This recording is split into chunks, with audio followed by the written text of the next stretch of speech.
Says the person who's about to tap to a camera.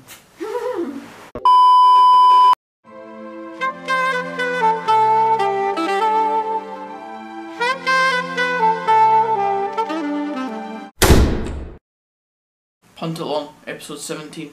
You might notice I'm in a different background because I'm away on holiday in Manchester, but I just wanted to get this video just because it's my regular series and I didn't want to miss a week, so here it goes. First up, we're going to talk about the controversy of VAR, and that's video assistant referee if anybody doesn't know, and the amount of controversy and stuff that it's caused over the past week or so in the World Cup. My opinion is that it's really good for the game and it does help with like getting the right decision eventually, but it has to stop costing teams in games where they could have obviously went on and won it. Obviously it still comes down to the referee's decision at the end of the day. If it goes to an official review where the referee has to go off the pitch and look at it himself, it's still down to his opinion whether it is or isn't. In terms of a team like Iran at the World Cup, obviously they're a very small nation. They've not made many World Cups in recent memory and they don't get chances like this very often, especially when it comes down to them possibly going through to the next round. And in their game against Portugal, I think it was, or it was Spain, I can't remember what one it was, but their decision in the game was very vital to how the result turned out, and it was clear to see what they thought of it considering how one of their players, Nordin Amrabat, signalled after the game. As I said, VAR is obviously really good for the game, and if it does get the right decisions and doesn't cost teams in big games like that, then I'm all for it. I don't think it'll ever come to anywhere like the Scottish game, just because I don't see a place for it in Scotland. I don't think we have the technology ever, so I don't think I'm ever going to really be that bothered by it. It helps when you're watching it on TV, of course. When you're in the stadium it's a completely different scenario because you're kind of unaware of what's happening if you don't have a big screen in the stadium, which the majority of stadiums that are going to be using it won't have. So it still has a long way to go in terms of progressing and keeping people in the know about what's happening and a bit of clarity around it, but as I said, I'm all for it as long as it gets the right decisions and helps teams to get the right result determined on the result of the VAR decision. Now we're obviously going to have to talk about Argentina because I didn't do a review on last night's game. I wasn't expecting to have to. I thought they were out of the competition basically, and lo and behold they went and won against Nigeria. So they're now through to the round of 16 and my wee World Cup series is going to have to continue when I get back home. I didn't do a review because of the upload times here. It's a bit harder to upload in quick time here, and it was late last night that the game finished, so I just left it. So I'm going to mention it here. I am a silly.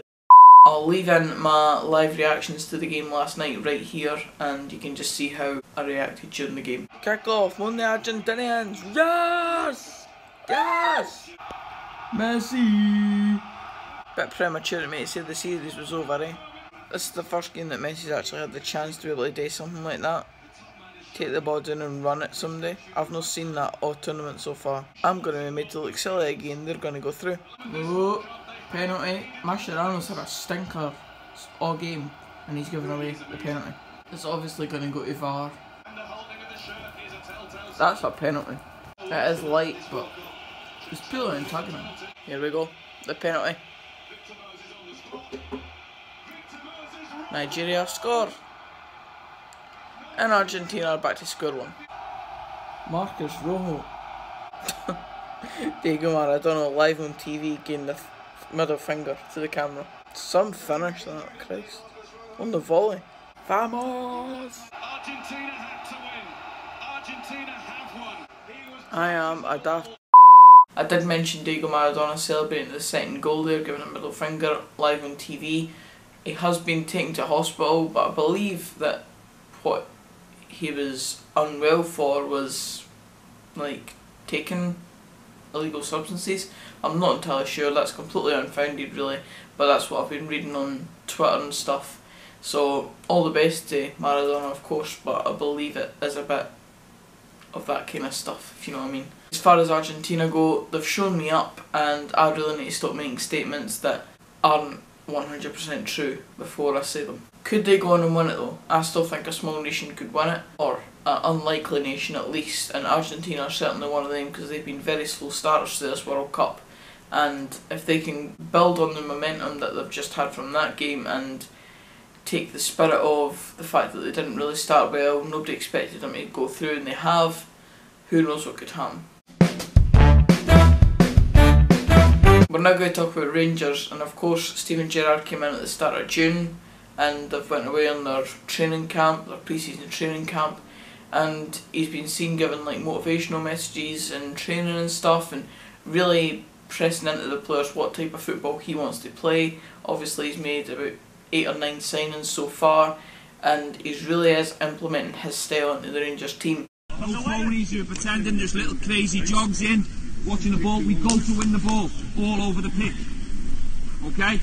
Get it in your heads now. Obviously pleasing for Rangers fans to see that side of it, although it obviously has to happen on the pitch for them.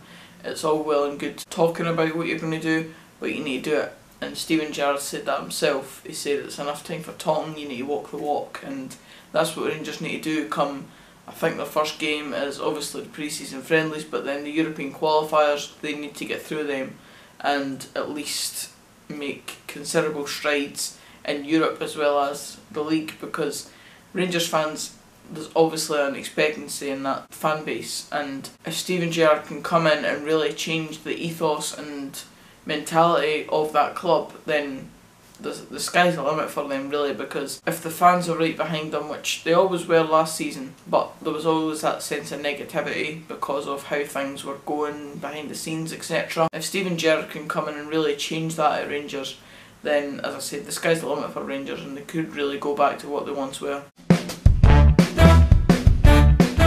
And last but certainly not least today, we're going to go full circle and back to my team, Dunfermline.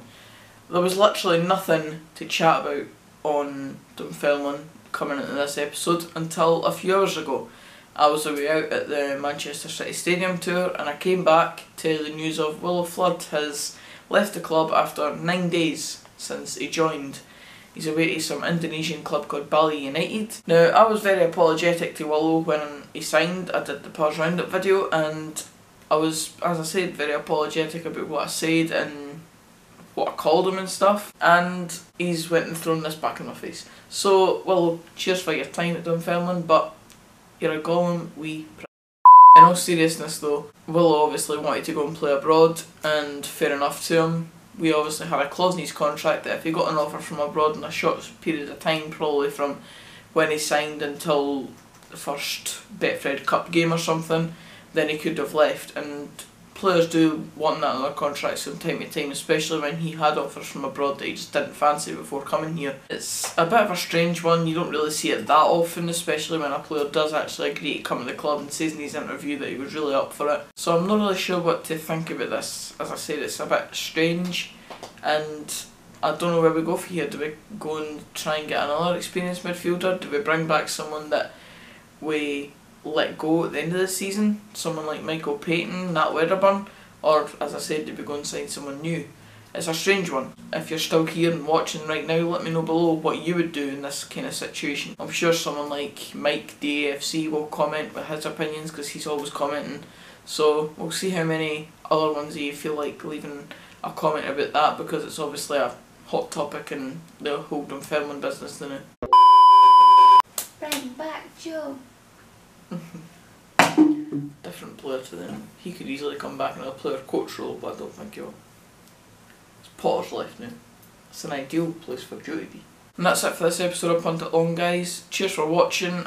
The matchday vlogs are going to be back for the East Fife game. I'm still going to be in Manchester, but I'm going to try and watch it on Pause TV live stream, so I'll do a different type of vlog. It won't be an actual match day normal vlog, it'll just be me kind of reacting to what happens and stuff, so we'll see how that all pans out. But if you did enjoy, please leave a massive thumbs up because it means a lot to me and it helps the channel grow, etc. And subscribe for more of this type of content because I do it on a weekly basis, and as I say, the Dunfermline stuff will be coming back very soon. Until then, I'll see you in the next one. Cheers, guys.